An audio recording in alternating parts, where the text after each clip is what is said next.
Assalamualaikum warahmatullahi wabarakatuh. Selamat datang di Jendela Filsafat. Tempat di mana kita tidak hanya berbicara tentang hidup, tapi tentang bagaimana iman bertahan saat logika tak lagi mampu bicara.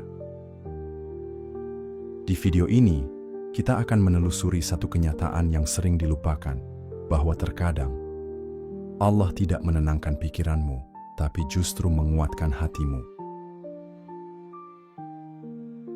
Jika suara seperti ini menguatkanmu, jangan lupa klik subscribe dan aktifkan loncengnya, karena di sini kita tumbuh bersama, bukan lewat jawaban, tapi lewat kejujuran jiwa.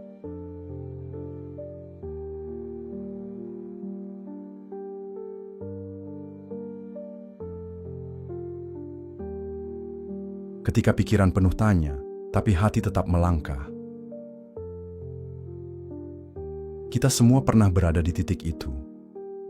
Titik di mana kepala kita penuh pertanyaan, tapi tidak ada satupun jawaban yang datang. Doa-doa mengambang di langit. Rencana-rencana tak jelas kemana arahnya. Dan dalam sepi yang menusuk itu, kamu mulai bertanya, "Ya Allah, harus bagaimana aku ini?" Kamu ingin duduk dan berpikir dengan jernih, tapi pikiranmu keruh seperti air yang baru saja dihantam badai. Kamu ingin memutuskan sesuatu, tapi setiap keputusan terasa salah. Kamu ingin tenang, tapi justru yang datang adalah gelisah yang tak bisa kamu jelaskan pada siapapun. Tapi yang aneh adalah, kamu tetap melangkah. Langkahmu memang goyah. Kadang kamu menangis sambil berjalan. Kadang kamu ingin berhenti, tapi tidak tahu di mana. Tapi kamu tetap melangkah, dan disitulah rahasianya. Bukan karena kamu kuat, bukan karena kamu tahu kemana, tapi karena Allah yang tak terlihat itu sedang menopangmu. Kamu pikir kamu berjalan sendiri, tapi sebenarnya ada kekuatan yang tak kamu sadari sedang mendorongmu pelan-pelan dari belakang. Kamu pikir kamu bertahan karena logikamu kuat, tapi sesungguhnya hatimu yang Allah kuatkan itulah yang membuatmu belum menyerah sampai hari ini. Bukankah kamu pernah berkata dalam hati, "Aku nggak sanggup lagi"? Tapi nyatanya kamu tetap bangun esok pagi, tetap kerja, tetap beribadah, tetap berusaha mencintai hidup, meski tak sepenuhnya kamu mengerti kenapa. Itulah bentuk kekuatan yang paling sunyi, bukan yang ditunjukkan dengan keberhasilan, tapi kekuatan yang tersembunyi dalam keputusan untuk tidak menyerah. Dan sekarang, pelan-pelan kamu mulai menyadari. Allah tidak selalu menjawab tanya di pikiranmu. Dia tidak selalu menjelaskan kenapa semuanya begini. Tapi Dia menjaga hatimu agar tidak mati rasa. Dia menyelipkan kekuatan agar kamu tidak membenci hidupmu sendiri. Dia meniupkan harapan kecil agar kamu tetap berjalan, meski gelap, meski kabut, meski sunyi. Sahabatku, mungkin sekarang kamu masih mencari jawaban, masih ingin semua bisa masuk akal. Tapi, apa jadinya jika yang kamu butuhkan sebenarnya bukan jawaban, melainkan ketangguhan? Dan justru itulah yang Allah sedang tanamkan dalam hatimu, bukan penjelasan, tapi kepercayaan, bukan kepastian, tapi kekuatan.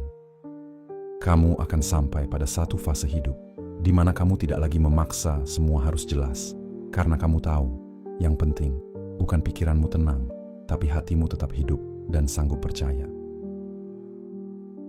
Dan dari sinilah, sahabat, kita akan masuk ke pelajaran kedua. Mengapa Allah seringkali tidak memberikan ketenangan, padahal kita memintanya dengan air mata? Apakah Dia tidak peduli? Ataukah justru karena Allah tahu bahwa ketenangan kadang tidak menumbuhkan apa-apa, sedangkan kekacauan justru bisa menumbuhkan akar kedewasaan yang selama ini tak kita miliki? Allah tahu, kadang tenang tak menumbuhkan. Sahabatku, kita sering merasa bahwa ketika hati tenang, maka itu pertanda Allah sedang ridha. Ketika semuanya berjalan lancar, maka itu tandanya doa kita dijawab. Dan ketika hidup kita terasa ringan, kita langsung mengira, inilah bukti bahwa Allah sedang memelukku. Tapi, bagaimana jika Allah justru sedang memelukmu paling erat saat hidupmu terasa paling berat? Bagaimana jika Allah tidak sedang jauh ketika hidupmu ribut, tapi justru sedang dekat-dekatnya, karena Dia tahu ketenangan yang kamu minta tidak akan menumbuhkanmu. Sahabat, ada jenis ketenangan yang bisa membuat kita lalai, terlalu nyaman, hingga lupa bertumbuh. Kita baru sungguh-sungguh belajar mencintai Allah bukan saat semuanya sesuai logika, tapi saat logika tidak lagi mampu menolong kita, dan satu-satunya yang tersisa hanyalah percaya. Di dalam surah Al-Kahfi, Allah mengisahkan tentang Nabi Musa yang menemani Khidr, dan kita tahu kisah itu bukan kisah biasa.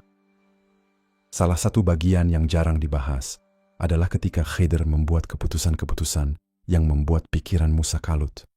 Merusak kapal orang miskin, membunuh anak kecil, mendirikan tembok di negeri yang pelit. Semua itu bertentangan dengan logika, dan Musa protes berkali-kali. Tapi apa yang Allah sampaikan lewat kisah itu? Bahwa tidak semua yang kacau itu buruk. Tidak semua yang tidak tenang itu tidak benar. Dan tidak semua yang tidak kamu pahami sekarang tidak indah pada waktunya. Firman Allah yang jarang dikutip dari kisah ini, tapi sangat dalam. Dan mereka tidak dapat bersabar terhadap sesuatu yang tidak mereka ketahui hakikatnya. Ayat ini bukan sekadar teguran bagi Musa, tapi cerminan dari kita yang selalu gelisah karena ingin semua terasa masuk akal. Padahal, kadang Allah tidak ingin kamu mengerti dulu, karena pengertianmu bisa membuatmu terlalu cepat merasa cukup. Tapi dengan tidak tahu, kamu terus mencari. Dengan tidak paham, kamu terus berdoa. Dan dari sana, hati tumbuh, iman bertunas, jiwa mendewasa. Ketika hidup terlalu tenang, kita sering lupa siapa kita. Tapi saat hidup gemuruh, kita mulai mengingat bahwa kita ini bukan pemilik skenario, hanya pemeran yang sedang dilatih untuk percaya. Sahabatku, jika hatimu sedang berisik sekarang, jangan langsung menyangka itu karena Allah tidak menyayangimu. Justru bisa jadi itulah tanda bahwa Allah sedang mendidikmu secara dalam. Bukan untuk menjawab semua pertanyaanmu, tapi untuk menumbuhkan keteguhanmu yang tidak akan tumbuh kalau semua terasa mudah.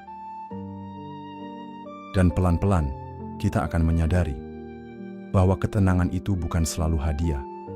Kadang kekacauan pun bisa menjadi anugerah, karena di sanalah kamu belajar mengenal dirimu, dan lebih dari itu, mengenal Tuhanmu. Dan sahabat, itulah yang membawa kita pada pelajaran berikutnya. Kalau Allah memang tahu bahwa tenang tidak selalu menumbuhkan, lalu mengapa Dia mengizinkan kesulitan itu terjadi, bahkan terasa begitu menyakitkan? Apakah itu bentuk cinta atau justru bentuk pengabaian? Ketika Allah menguji, bukan untuk menenangkan, tapi menempa. Ada masa di mana kamu tidak lagi bertanya, Tuhan, mengapa ini terjadi padaku? Tapi kamu mulai bertanya, Ya Allah, apa yang sedang Kau ajarkan lewat luka ini? Itulah momen saat ujian tidak lagi kamu lihat sebagai beban, tapi sebagai proses penempaan, meski tetap menyakitkan. Karena nyatanya, tidak semua yang sakit harus dimusuhi. Kadang yang paling menyakitkan, justru yang paling menyelamatkan. Sahabatku, Allah tidak menciptakan bara untuk membakar kita, tapi untuk melepaskan kita dari karat yang mengikat jiwa. Karat dari rasa nyaman yang palsu, karat dari angan-angan yang mengikat terlalu kuat pada dunia, karat dari ketergantungan pada sesuatu yang sewaktu-waktu bisa hilang.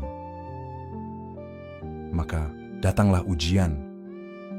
Bukan karena Allah ingin kamu hancur, tapi karena Dia ingin kamu dibersihkan, dibentuk, diperkuat. Kita sering ingin hidup seperti air yang tenang, Tapi Allah ingin kita jadi seperti besi yang ditempa, dipanaskan, dihantam, dibentuk ulang. Karena Dia tahu jiwa kita terlalu rapuh untuk menghadapi masa depan yang penuh gelombang jika tidak dibentuk lebih dulu sekarang. Kadang kita merasa Allah terlalu keras. Padahal yang keras itu bukan sikap Allah, tapi lapisan keras di hati kita yang sedang dihancurkan oleh cintanya agar kita bisa kembali lembut. Cinta Allah tidak selalu datang dalam bentuk kenyamanan.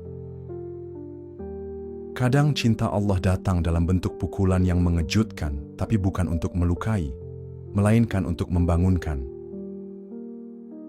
Ada yang Allah hancurkan bukan karena Dia benci, tapi karena Dia tahu, kalau tidak dihancurkan sekarang, itu akan menghancurkanmu lebih besar di kemudian hari.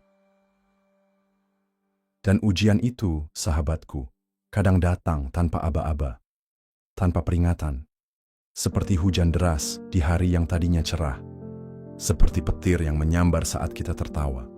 Tapi, justru disitulah letak latihan iman. Karena iman bukan diuji saat semuanya sesuai harapan.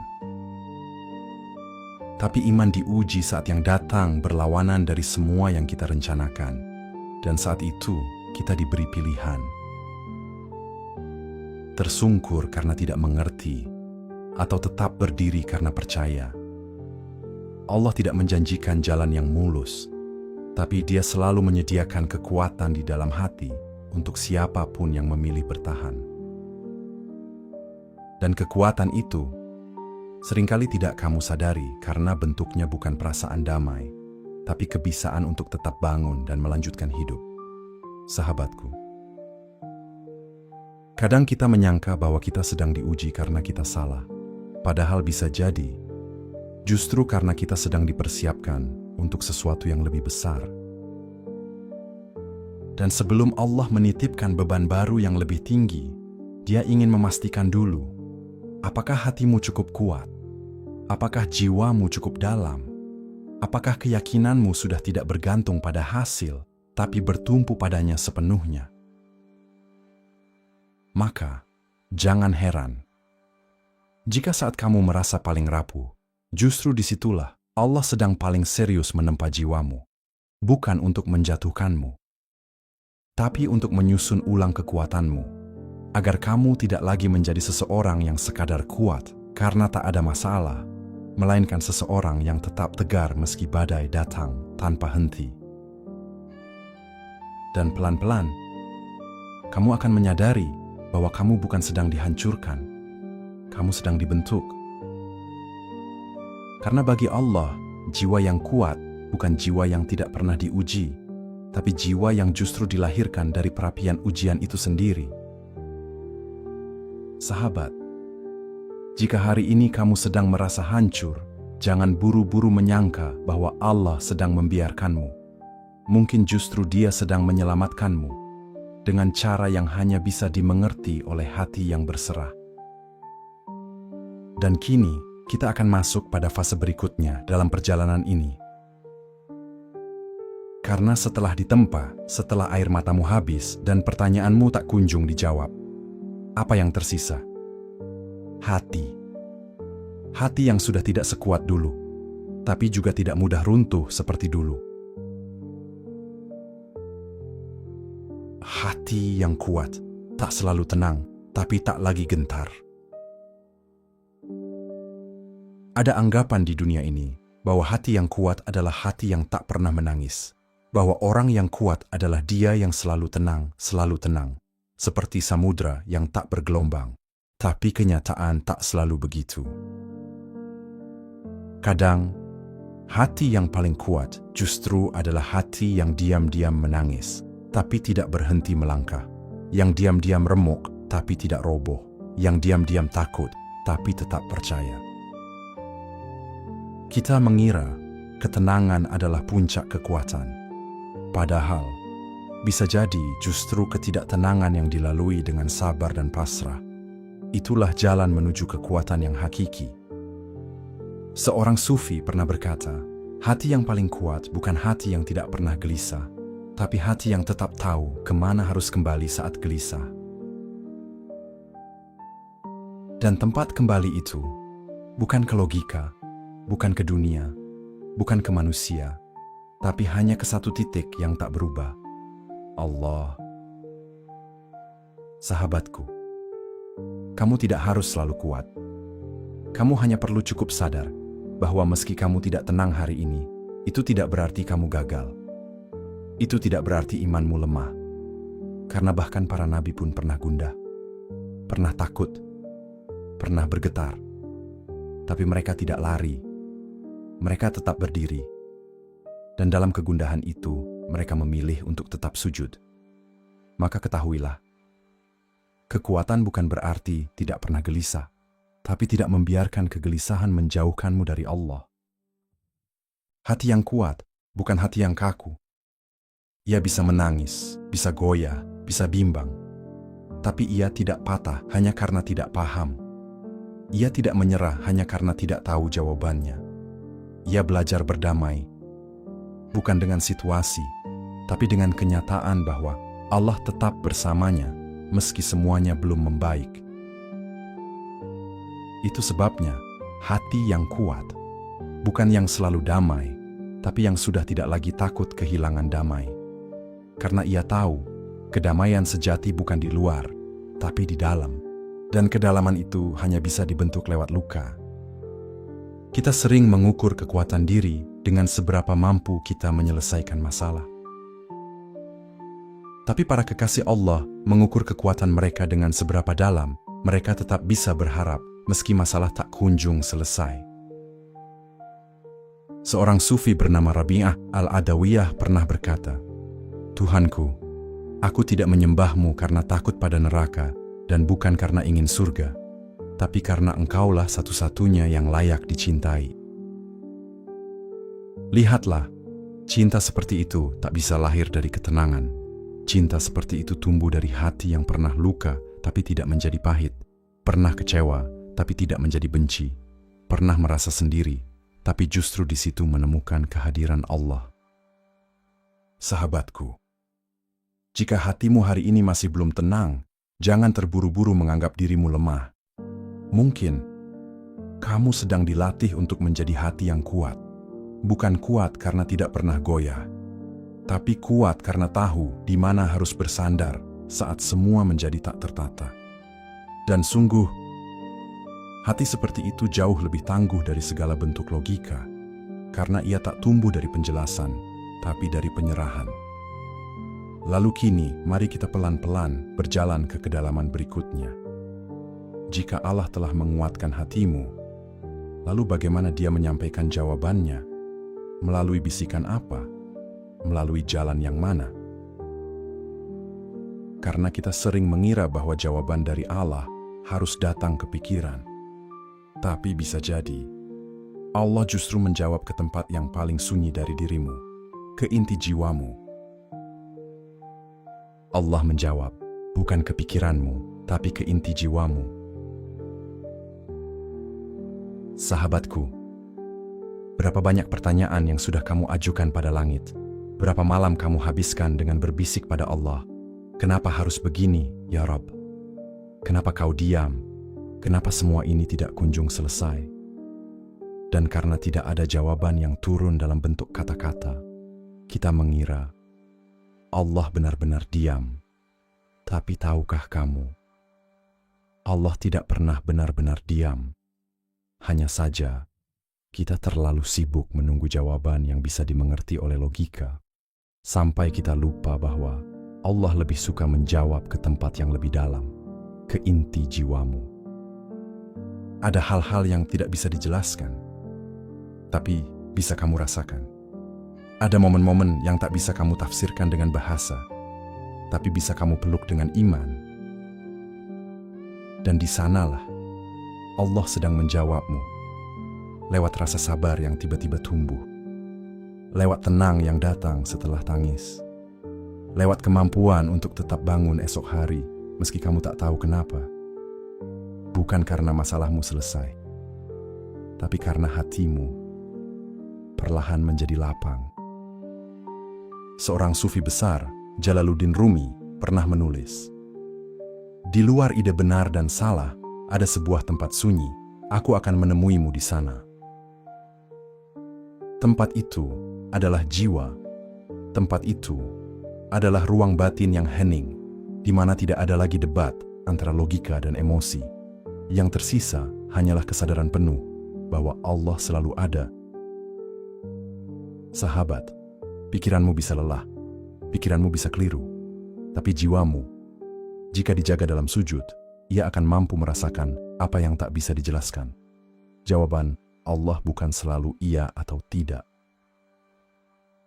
Kadang Dia menjawab dengan mengubah arah hidupmu tanpa kamu sadari. Kadang Dia menjawab dengan memalingkanmu dari hal yang kamu inginkan, agar kamu melihat apa yang sebenarnya kamu butuhkan.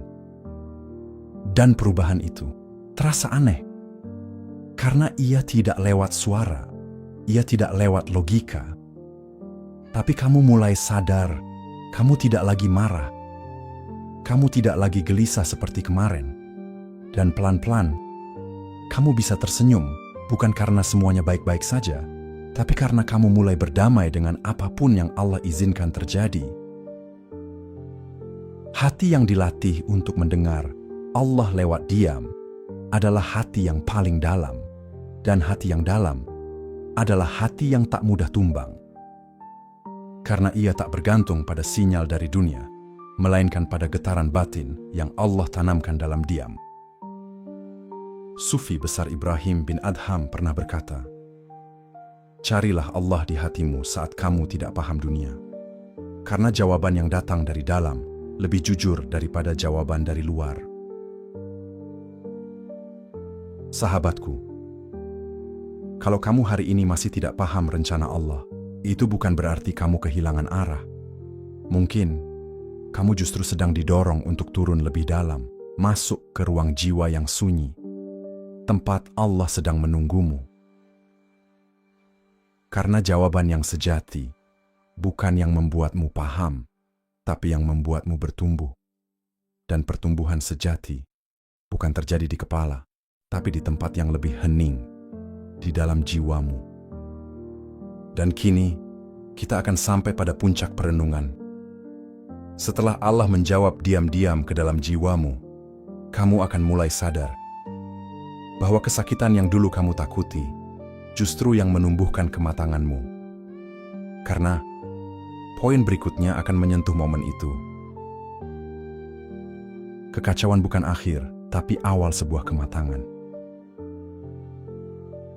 Sahabatku, ada masa dalam hidup di mana segalanya tampak seperti reruntuhan. Rencana berantakan, jiwa berantakan, bahkan citra dirimu sendiri yang selama ini kamu bangun, pelan-pelan ikut runtuh. Dan kamu pun mulai bertanya, apakah ini akhir dari semua yang aku perjuangkan? Tapi dalam ajaran tasawuf, kekacauan bukanlah akhir. Ia adalah awal. Awal dari sebuah kematangan ruhani yang tak bisa kamu pelajari lewat buku, tapi hanya bisa kamu alami lewat kehilangan. Dalam dunia tasawuf, ada konsep yang dikenal sebagai fana, yaitu hancurnya ego, hancurnya ilusi diri. Agar kamu bisa mengenal siapa dirimu yang sejati, bukan yang dibentuk oleh dunia, tapi yang dibentuk oleh kesadaran bahwa kamu hanyalah hamba. Dan seringkali, fana itu tidak terjadi dalam ruang sujud yang tenang, tapi justru lahir dari kekacauan yang mengguncang dasar eksistensimu. Kekasih Allah Abu Yazid Al-Bustami pernah berkata, "Ketika aku hancur, aku tidak hilang. Justru di sanalah aku temukan diriku yang sebenarnya." Itulah rahasia spiritual yang tersembunyi dalam kekacauan. Bahwa kamu tidak sedang kehilangan arah, tapi sedang dipisahkan dari arah yang salah. Dipaksa keluar dari zona nyaman yang sudah lama membuatmu tumpul, agar kamu mengenal ruang batin yang belum pernah kamu jamah sebelumnya. Sahabatku, kita sering ingin hidup yang rapi, teratur, penuh kendali. Tapi Allah tahu, hidup seperti itu seringkali menjauhkan kita dari makna terdalam. Karena kedalaman tidak tumbuh di permukaan yang mulus. Ia tumbuh di retakan, di luka, di bingung yang tak kunjung terjawab. Maka, ketika hidupmu terasa kacau dan kamu mulai kehilangan semua yang kamu genggam, Jangan langsung menyangka itu kehancuran. Bisa jadi, itu adalah pembukaan. Tasawuf mengajarkan bahwa sebelum seseorang bisa mengenal Allah secara hakiki,